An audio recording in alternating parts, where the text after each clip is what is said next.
Well, I'm here in the parking lot of Chick-fil-A. I was on my way home and I saw a sign that said Chick-fil-A turn right.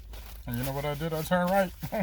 So we're going to do one of those mukbang things. Mukbang. Is that how you say mukbang? I got stuff all on my face. Nobody can tell me. Nobody can tell me I got something on my face. I think that's the food I'm eating. I got this big zit on my face. But there's only one, so. I used to have bad acne as a kid. That's why my skin looks like this. But it turns out it was actually an allergic condition. So there's a lot of y'all running around, bad acne on your face, and you just think it's puberty. Guess what? It's not. If it's like reddish, see, pimples, if you notice, are usually the same color as your skin. But if you got bumps in your face, they're not the color of your skin. Like if they're reddish, or there's whiteheads also, there's white, but if it's reddish, that's inflammation. That's not a pimple. If it's all over your face, like small little dots close together, that's either a rash or an allergic reaction. Because if you notice pimples, usually you get them in different places. Like you get one, right? You might get another one another places. But there's a lot of people running around with food allergies, don't even realize it. And eating stuff. I didn't find out I was allergic to milk. So one day in college, I decided to have a bowl of cereal because I had stopped eating cereal when I was in college because, there was other stuff to eat. Eggs, waffles, toast. I'm like, oh, I'm going crazy. Ate real food. But I said one day, I haven't had cereal in a while. Let me have some. And luckily, I think like a week or two before that, I was reading an article that was talking about food allergies and said if your body breaks out in a rash, or you have like symptoms of like congestion or something, but usually the skin tells you a lot about yourself. Think about what you ate or drank within the past 2 weeks, because it can take up to 2 weeks for this stuff to manifest. That's why a lot of people don't know they have food allergies, because you're eating stuff and it's happening later. So I had the cereal. 2 days later, my face broke out. And when I tell you it broke out, how bad my skin is. My face when I got to college, because I wasn't drinking milk, stopped breaking out. And I just assumed, I'm getting past puberty. I was 17 at the time. I'm past puberty. When my face broke out, I was like, this is just how it used to break out when I first started getting, bad acne. Well, this is weird. This is not a regular, like, pimples, because it looked like I had a rash spread all over my face. But it looked just like my face used to look when I was, like, younger. I read that article. I said, I wonder if I'm allergic to something. What did I eat? And I couldn't think of anything. Then finally I said, oh, wait. I had cereal. I've had cereal before in the past, but it didn't dawn on me, like, dude, you're allergic to this. So I said, let me test this out. I went the next day, had me a bowl of cereal. My face literally broke out in like a couple hours, like immediately. It was like, you mean to tell me all this time I had acne, 13, 14, 15, and it was a allergic reaction? And I remember, I thought back to, there was one moment in middle school where, and mind you, I was the type of kid, I never stayed home from school. Unless I was like really sick.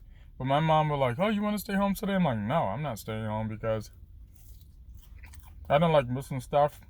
Like my classes would move very fast, so I didn't like missing out, having to play catch up.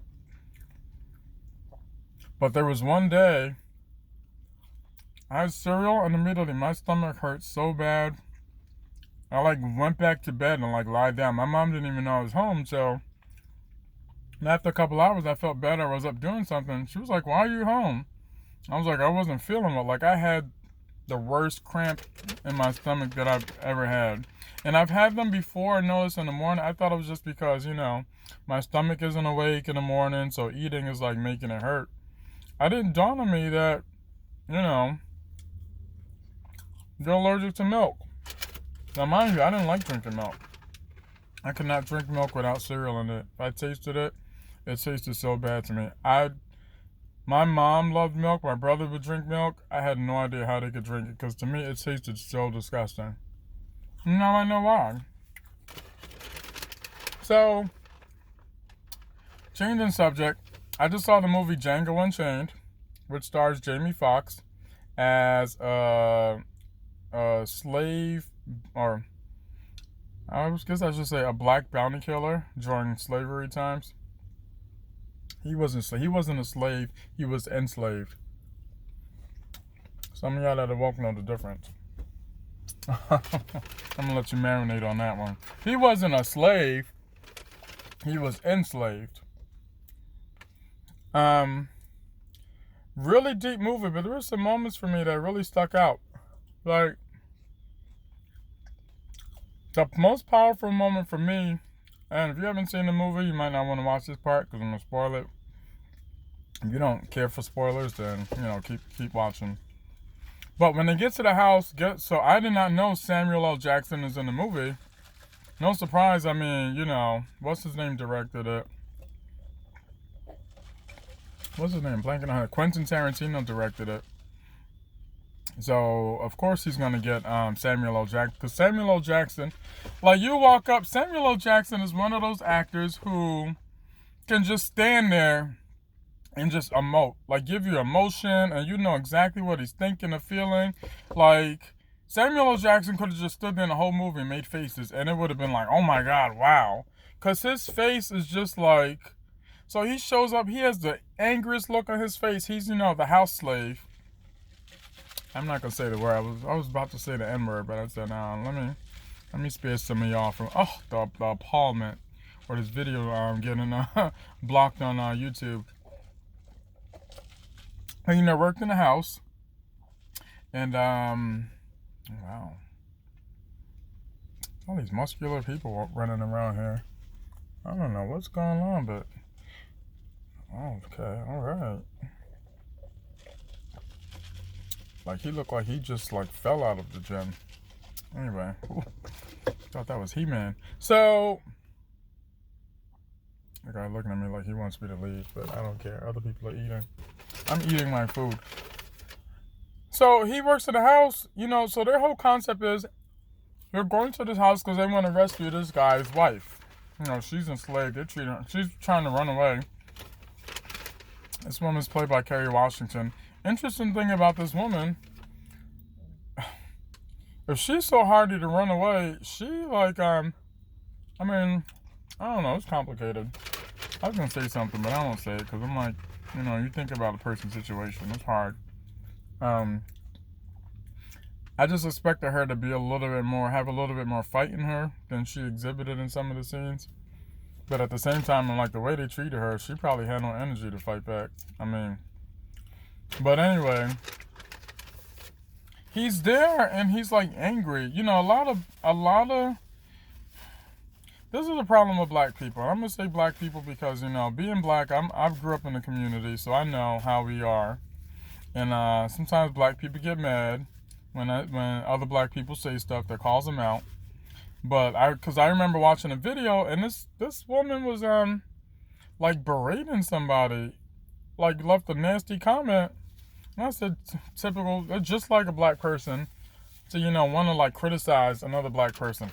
She got all huffy about it. It was like, I'm like, no, listen, I grew up in a black community. I know how we get, right? White people do it funny, but they're funny about it. Black people do it. It's like, I can't have another black person better than me, so I'm going to tear you down.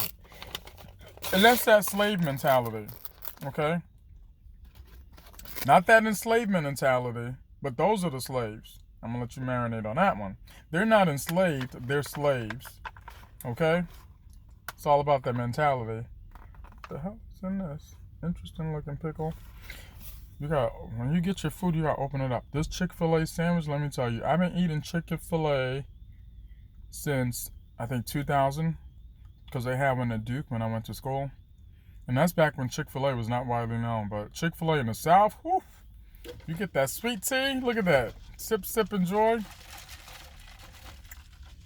Chick-fil-A is one of the few fast food places where you can go in and get you some actual sweet tea. Now, no iced tea like they do in the North, But a sweet tea. Or sweet tea. You gotta add a little A in there. Sweet tea. But they show up at the house, so they're having dinner, and the guy's really skeptical, right? So there's a scene where they're having dinner, and the wife, the slave that they're going to rescue, she's doing dinner service, serving them, you know, and their cover is the bounty hunters are pretending that they want to buy a slave who fights. I forgot what they call the fights, but that part, I'm not going to get into how I felt about that scene where the slaves were fighting because I have a whole lot to say and there's not enough time left in this video. But long story short, he's watching them and looking, and he's like, see what black people do? We watch each other, right? That's why Chris Rock said that joke about who's more racist, black people or white people. He said black people, because black people don't like themselves either. Okay? Because there's two kinds of black people. There's color folk, and there's the N-words, the slaves. Matter of fact, I'm going to use my terminology. There's the slaved and the enslaved, right? Two different things. Okay? Let you think about that one. This guy's truck says America. Fuck yeah. His truck says America, not with an A, just America. I tell you, Connecticut is a special kind. Connecticut, you know what I love about Connecticut? Connecticut has like a special kind of white person that I feel like you can't find in any other part of the country. And if y'all been to Connecticut, you know what I mean. Like this truck drove by, guy was blasting some trap music. I had to look because I'm like, interesting. I know I keep getting away from the story, but you know, this is a show about nothing, so anything could come out of my mouth. You don't know what I'm going to talk about next. So he's gawking at them, and he goes to the master. Hey, let me have a conversation with you. I want to have a conversation with you. It's about the dessert. Now, before they asked, he said, you know that. You know him, don't you? She said, no. He said, you lying to me? She said, no. Then he went back and he said, yeah, you know him. Why are you lying to me? Now, I feel like she should have came out and said, she should have said, yeah, I know him, or I just find him attractive. But she lied to him. And the thing about it, you gotta realize about old people. Old people know you lying. I used to tell the kids all the time. I said, are you lying to me? Don't lie to me because I can tell if you're lying. Old people can tell when someone's lying. You know why? Because we've seen all there's nothing you can do that hasn't been done before. Okay? The thing about lying, it's not a new game. It's a very old game. Lying is like Parcheesi or Trivial Pursuit. It's an old game. Lying is like chess, right? You move your pieces on the board. You're not sure what that's going to lead to, but you're going to move that piece anyway. Hopefully it leads to, a good. You can take a piece to get that checkmate. That's what lying is like. And the other person, you're hoping they don't know your moves, but if the other person's been playing chess long enough, they know what you're going to do. He meant, okay, I see what he's doing. They see your setup. They know what you're going to do. They got you figured out to a T. So he knew she was lying. The guy was like 70-something years old. Like, and in my mind, I'm like, don't lie, just make something up. Like, don't just lie. If you're gonna lie, make it a good lie. Don't just be like, oh no, oh yeah. No, come up with something good. That sandwich is good. Like, I'm sorry. This sandwich is so good, I forgot to put the sauce on it. That's how you know you got a good sandwich. It's moist, juicy. If you never had Chick-fil-A, do yourself the favor. Now, I will say the chicken itself is not as good as a Popeye's chicken, but the bread is much better. That Popeye's chicken is so good, but the bread be dry. Popeyes, can you work on that bread, please? Because that bread, or maybe it's the way they be serving it, but they don't do no justice to that bread. And the thing about Popeye's chicken, too, the sauce is already on the chicken. Like this, I got to open this myself and do it. That's too much work. Look, I'm struggling here right now. My hand's all greasy. Look how long it's taking me to open that. That's too much. Who want to do that? And then Popeyes got greasy fries. Like, I don't even think they call them fries. They're like potatoes or something. I don't know, some crap. But this is a long video. So she's lying, and he knows she's lying. I'm like, and then he says, "Why are you crying?" So she has no poker face, right? She's lying through her teeth. Y'all know what lying through your teeth means? I know that, man. I kind of momentarily forgot. It's like one of those phrases. You lying through your teeth. That means you telling a bold-faced lie, right? Your mouth is closed because you know you can't tell the truth, but you're gonna lie anyway, lying through your teeth, right? That means the words coming out of your mouth are lying, but your whole face is giving you away. Okay? Lying through your teeth. Because the person know you lying. They telling you lying. If somebody says, don't lie to me, that means they know you lying. I'm gonna give y'all a little something. Some of y'all little young cats, young kids, the babies. You're gonna tell a lie. The other thing too, I'm gonna give y'all one of my tricks. The way to tell a good lie is, some people say you can lie to other people, but don't lie to yourself. When you tell a lie, you have to believe the lie you're telling. That's what makes the other person believe it. It's like being an actor or a performer. If you want to put on a good show, you have to be enjoying what you're doing, because ultimately what people want to see when you're on stage is they want to see you having fun. Oh my God, wow. She's up there, she just looks glorious, like she's having an amazing time, right? You could be lifting your foot 2 inches off the ground, but if you do it wow. You ever see someone perform like that? It's like their face, they're glowing, their body's just giving off energy, and that's what people want to see. It's nice to see some amazing stuff too, but I tell you, I see a lot of people that do amazing stuff, and they just look like no emotion. It's like, what are you feeling? Are you enjoying it? Like, it looks cool, but you don't look like you're enjoying it. I don't want to see this. Get off the damn stage. So you got to believe the lie you're telling, because if you don't believe it, it's going to show all over your face, and you're giving yourself up. You're giving yourself away. So, or play dumb or something. Don't play dumb, because people see right through that. Like, I had a girl do that. She did something. She was playing with some kids. No, some kids were playing. She asked to play with them. She threw the ball in the bushes, so the kids couldn't get the ball. They had to crawl in there to get it. I said, did you throw that in there? I said, you did it on purpose, didn't you? She said, no, it was an accident.